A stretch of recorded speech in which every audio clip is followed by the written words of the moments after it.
Welcome to Val's Sweet Kitchen. This is the most moist cake in the whole entire world. So preheat your oven to 350 degrees and let's go have some fun. Start by preparing your pans. I always use the parchment paper. And did I mention this is super easy too?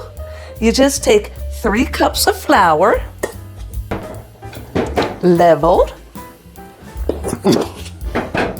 1 cup of cocoa powder, 2 teaspoons of baking powder, and 2.5 teaspoons of baking soda, and 2 teaspoons of espresso powder.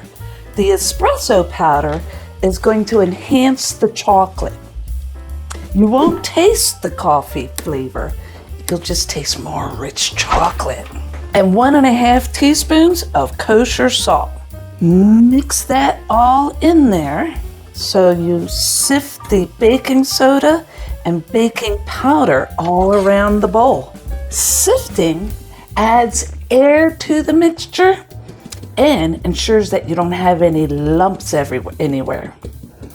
No flour lumps. See, we'll just get those. Push those down. And then add 2.5 cups of sugar.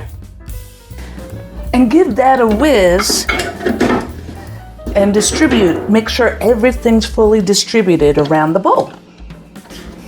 Now we're going to mix the wet ingredients in a separate bowl. You take 1.25 cups of room temperature sour cream. It's actually the needed ingredient for the baking soda. It's magic. 3/4 cup of vegetable oil, 3 eggs, and 2 teaspoons of vanilla extract. Whisk this all together, and then we add it into the dry ingredients right there. I'm going to change paddles because this is nice, but this won't make everything fly around the kitchen. And then just add it in a little at a time. And be careful not to over mix your cake batter. Then gluten will form and it'll not make for a nice tender crumb. Gluten's for bread.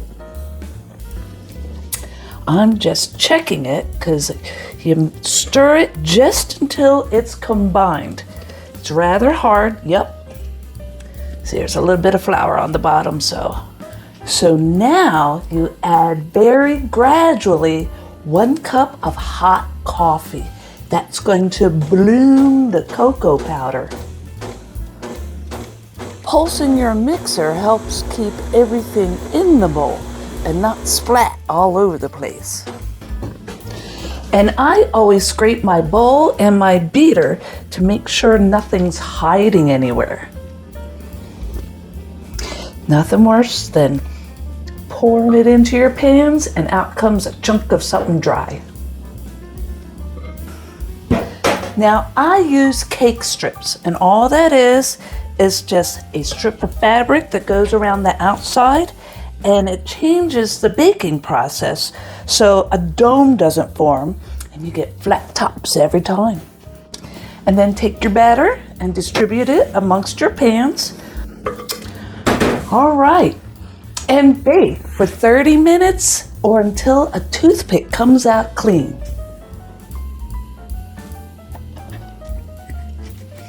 I'm covering it in my chocolate mousse frosting, and I left a link to that video in the description so it'll be easier to find later. And then I'm putting on some tiny morsels for the skirt to give it a finished look. This is awesome and so moist. I hope you had fun today. If you did, give it a like, subscribe to my channel, and boop that bell. Man, this is really good.